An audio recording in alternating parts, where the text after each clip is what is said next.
Jai Hind all of you. How are you all? I hope you all are fine. I Seema, your mathematics teacher. आज फिर मैं आपसे मिलने आई हूँ अपने नए टॉपिक के साथ सिमेट्री। बेटा हमने लास्ट वीडियो में क्या किया था? पैटर्न। जो हमारा ये चैप्टर है, चैप्टर नंबर 5, उसका नेम क्या है? Pattern and symmetry. पैटर्न हमने लास्ट वीडियो में कंप्लीट कर लिया है, तो आज हम क्या करने जा रहे हैं? सिमेट्री। सबसे पहले आप देखो मैं करने क्या जा रही हूँ।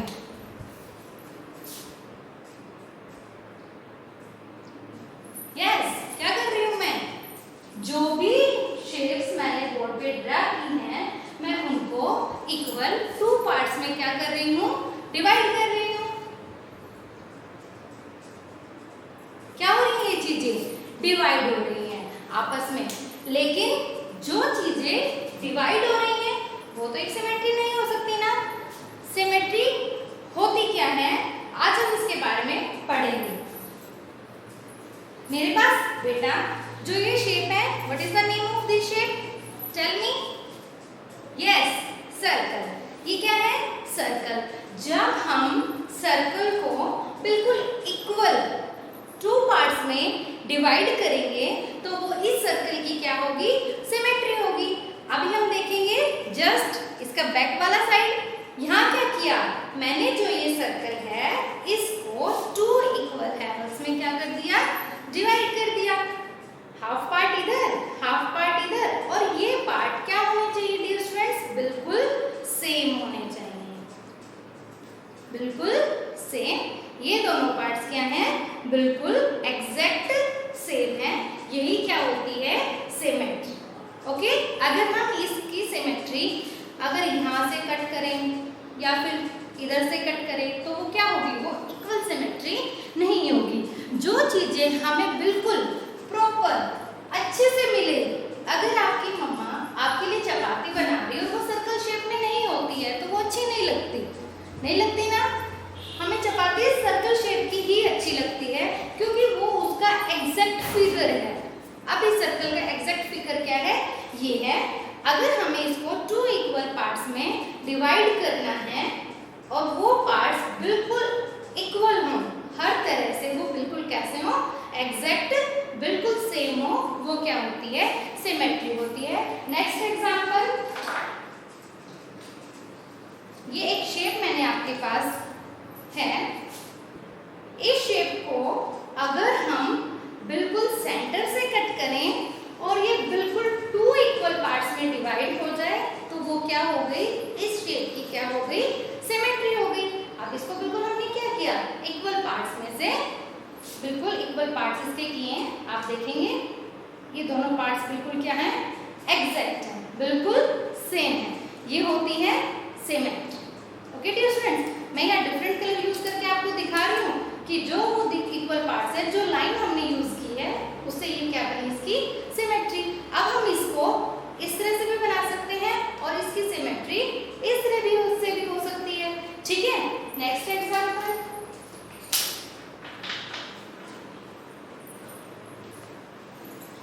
ये एक आपको सामने से रेक्टेंगल शेप में दिखाई दे रहा है।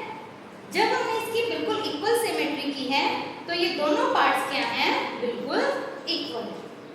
ओके, जिस भी पार्ट्स को हम 2 पार्ट्स में डिवाइड करेंगे और वो दोनों पार्ट्स क्या होने चाहिए? एग्जैक्ट इक्वल होने चाहिए। It shapes shows symmetry when it can be divided along a line into 2 equal and opposite halves।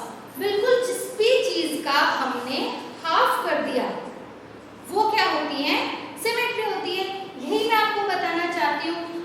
अब आप मुझे जल्दी से बताएंगे कौन कौन सी ऐसी चीजें होती हैं जो बिल्कुल इक्वल पार्ट्स में हमें दिखाई देती हैं। सबसे पहले हम अपने घर के मेन गेट पर जाते हैं। जब हमारा मेन गेट होता है जो घर का, जब हम उसको ओपन करते हैं तो उसके जो दोनों पार्ट्स होते हैं वो क्या होते हैं? एग्जैक्ट सेम होते हैं। उनका डिजाइन भी सेम होता है और उनकी जो लेंथ और विड्थ होती है वो भी बिल्कुल सेम होती है। इसी तरह से हमें बहुत सारे एग्जांपल्स घर में देखने को मिलेंगे।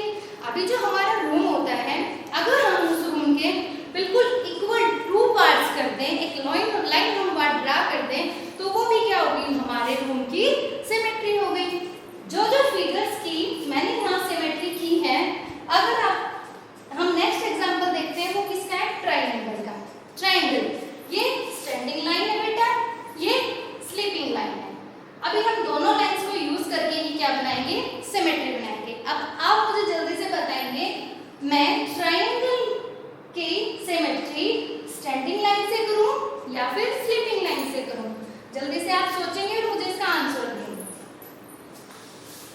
स्टैंडिंग लाइन से। अगर बेटा मैं इसकी स्लीपिंग लाइन से सिमेट्री करूंगी तो क्या इसके जो दोनों पार्ट्स होंगे वो इक्वल होंगे? क्या ये पार्ट और ये पार्ट इक्वल है? नो। तो ये क्या है? रॉन्ग। अगर हमें एक ट्रायंगल की सिमेट्री करनी है तो वहां हमें स्टैंडिंग लाइन का यूज करना है। कौन सी लाइन का यूज करना है डियर स्टूडेंट? स्टैंडिंग लाइन का। अब ये दोनों पार्ट्स बिल्कुल इक्वल हो गए ना, ये क्या होती है? सिमेट्री। डबल सर्कल्स हमें दे रखे हैं और ये सर्कल बिल्कुल क्या है? सेम है। इसकी सिमेट्री हम स्टैंडिंग लाइन से भी कर सकते हैं, स्लीपिंग लाइन से भी कर सकते हैं, लेकिन कौन सी करेक्ट रहेगी? यहां रहेगी स्टैंडिंग लाइन। कुछ शेप्स डियर स्टूडेंट्स ऐसी होती हैं जिसे हम स्टैंडिंग लाइन से भी सिमेट्री बना सकते हैं और स्लीपिंग लाइन से भी सिमेट्री बना सकते हैं। जो हमारे फर्स्ट 2 फिगर थे उन्हें हमें स्टैंडिंग लाइन से सिमेट्री बनाई है, क्या हम उसको स्लीपिंग लाइन से भी बना सकते हैं? यस, बना सकते हैं। अगर हम उसकी स्लीपिंग लाइन से सिमेट्री करते तो भी तो ये पार्ट और ये पार्ट क्या आ गए? बिल्कुल इक्वल। इसी तरह हम इस शेप में भी कर सकते हैं। अगर हम इसके स्लीपिंग लाइन से सिमेट्री करते तो यही पोर्शन इतना ही ऊपर है और इतना ही कहां है? नीचे है। लेकिन कुछ शेप्स ऐसी होती हैं जहां हमें अपने माइंड को कंसंट्रेट करना होता है और सोचना होता है कि हम सिमेट्री किस तरह से बनाए, जैसे कि हमने ट्रायंगल में किया है। अब हम करते हैं कुछ नंबर्स और अल्फाबेट्स की प्रैक्टिस। अभी मैं कुछ अल्फाबेट्स इधर राइट डाउन कर रही हूँ, देखेंगे।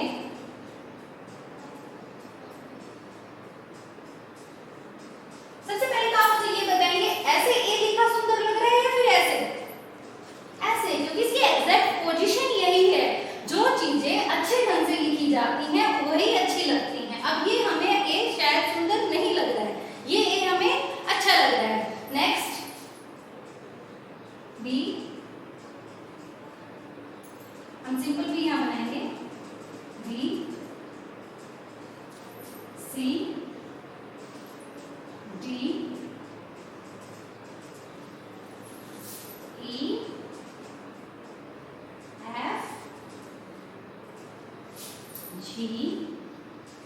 इस तरह से हमारे पास बहुत सारे अल्फाबेट होते हैं जिनमें से हम कुछ अल्फाबेट्स की ही सिमेट्री कर सकते हैं। कुछ ऐसे अल्फाबेट्स होते हैं जिनकी सिमेट्री हो ही नहीं सकती, वो इक्वल पार्ट्स में मिलेंगे ही नहीं। अब सबसे पहले क्या देखा हमने? ए। अब आप मुझे जल्दी से बताएंगे ए की सिमेट्री बनाने के लिए मुझे स्लीपिंग लाइन की यूज करना है या फिर स्टैंडिंग लाइन का यूज करना है? Tell me the answer. Yes dear students, यहाँ अगर हम स्टैंडिंग लाइन से इसकी सिमेट्री करेंगे तो ही राइट होगा, अदरवाइज रॉन्ग होगा। अगर हम इसे स्लीपिंग लाइन से इसकी सिमेट्री करेंगे तो क्या हमारा ए इक्वल पार्ट्स में डिवाइड हुआ है? नहीं, वो पार्ट और ये पार्ट बिल्कुल भी सेम नहीं है, ये डिफरेंट है। अगर हमें ए की सिमेट्री करनी है तो हमें यहाँ पर स्टैंडिंग लाइन का यूज करना होगा। अभी हमारे जो दोनों पार्ट्स है वो क्या है डियर स्टूडेंट्स? बिल्कुल इक्वल है। Next B. बी की सिमेट्री आप जल्दी से मुझे बताएंगे, स्टैंडिंग पे लाइन में करनी है या फिर स्लीपिंग लाइन में करनी है? यस, स्लीपिंग लाइन में, क्योंकि स्टैंडिंग लाइन में हम बी का सिमेट्री बनाएंगे तो वो इक्वल है, पार्ट्स नहीं होंगे।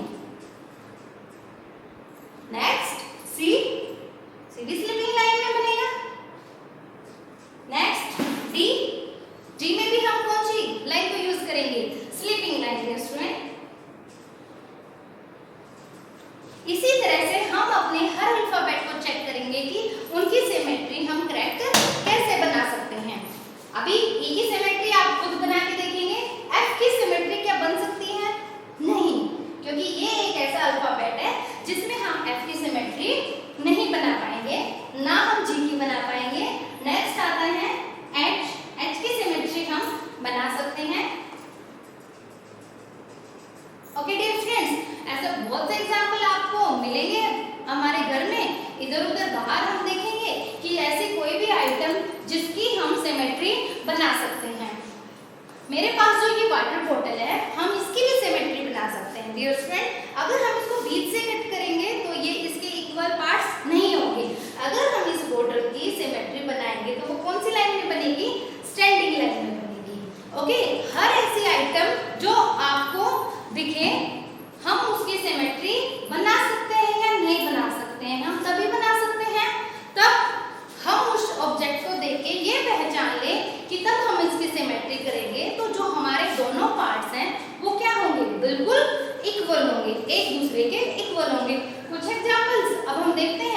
नंबर्स थे।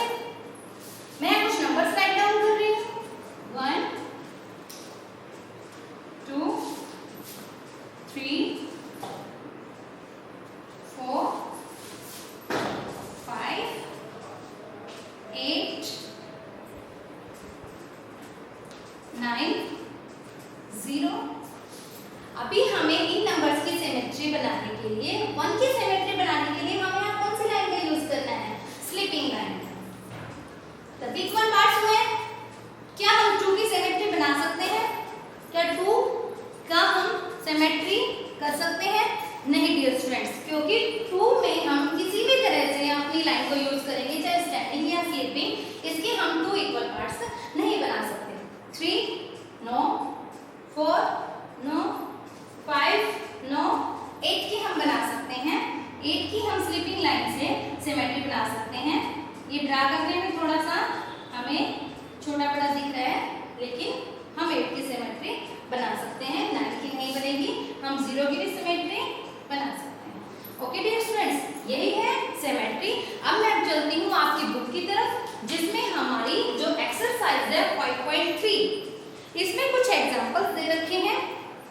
सबसे फर्स्ट हम रीड करते हैं, tick the objects that are symmetrical, cross out the ones that are not. इनमें से आपको उन ऑब्जेक्ट को चूज करना है। जैसे मैंने आपको वाटर बॉटल का एग्जांपल दिया, जो भी ऑब्जेक्ट्स होते हैं हमें खुद उनमें को देख के पहचानना होता है कि क्या ये सिमेट्रिकल हो सकते हैं या फिर नहीं हो सकते। अब सबसे पहले मेन डोर, मैंने बताया था आपके घर का जो मेन गेट होता है वो क्या है? बिल्कुल इक्वल उसके 2 पार्ट्स हो सकते हैं। नेक्स्ट की, क्या हम की सिमेट्री कर सकते हैं? नहीं, की 2 पार्ट्स अगर हम करेंगे तो वो बिल्कुल भी इक्वल नहीं होंगे। नेक्स्ट एप्पल, एप्पल की सिमेट्री हम कर सकते हैं? नो, एप्पल के भी अगर हम 2 इक्वल पार्ट्स में डिवाइड करेंगे तो जरूरी नहीं है कि वो बिल्कुल सेम आएंगे। नेक्स्ट जार, जैसे हमने अभी बोतल का एग्जांपल दिया था, जार बिल्कुल उसी तरह से है। जार के भी 2 इक्वल हैवल हो सकते हैं, लेकिन कौन सी लाइन से होंगे? स्टैंडिंग से या स्लीपिंग से? यस, स्टैंडिंग लाइन से। नेक्स्ट डियर स्टूडेंट, बस, बस के भी हम इक्वल पार्ट्स नहीं कर सकते, ना ही हम साइकिल के कर सकते हैं। Next dear students, draw a line of symmetry for each shape. यहाँ पर आपको कुछ शेप्स दे रखी हैं, जिनमें से कुछ शेप्स के एग्जांपल तो हम कर चुके हैं ऑलरेडी बोर्ड पर, कुछ शेप्स आपके लिए न्यू है, तो वो आपको खुद ट्राई करना है कि हम कौन सी लाइन यूज करके इन जो भी शेप्स है उनकी सिमेट्री बना सकते हैं। Next, tick the shape that is divided into 2 symmetrical halves by the dotted line. यहाँ आपको राइट और रॉन्ग यहाँ राइट डाउन करना है। जिस भी फिगर की सिमेट्री अगर अच्छे से कर रखी है डॉटेड लाइन से तो आप वहाँ टिक करेंगे, अदरवाइज वहाँ क्या लगाएंगे? क्रॉस लगाएंगे। Circle, it's right, bell, wrong, triangle, wrong, flower, right, diamond shape, right, and this one is rectangle, it's wrong. Next page, is the dotted line a line of symmetry? Tick yes or no. ये part आप खुद से करेंगे। आपको इनमें से जो भी शेप लगता है कि अच्छे से सिमेट्री हुई है तो आप वहाँ yes लिखेंगे, otherwise no. Last part is draw the other half of each symmetrical object. यहाँ पर आपको हाफ पार्ट्स दे रखे हैं, आपको इन पार्ट्स को कंप्लीट करना है। एग्जैक्ट जो पार्ट इधर ऑलरेडी ड्रा है उसी को आपको उसके साइड में कंप्लीट ड्रा करना है। ओके डियर स्टूडेंट्स, यहाँ हमारी एक्सरसाइज कंप्लीट हो रही है 5.3। ये था आज का हमारा टॉपिक सिमेट्री। आई होप आप सबको अच्छे से समझ में आया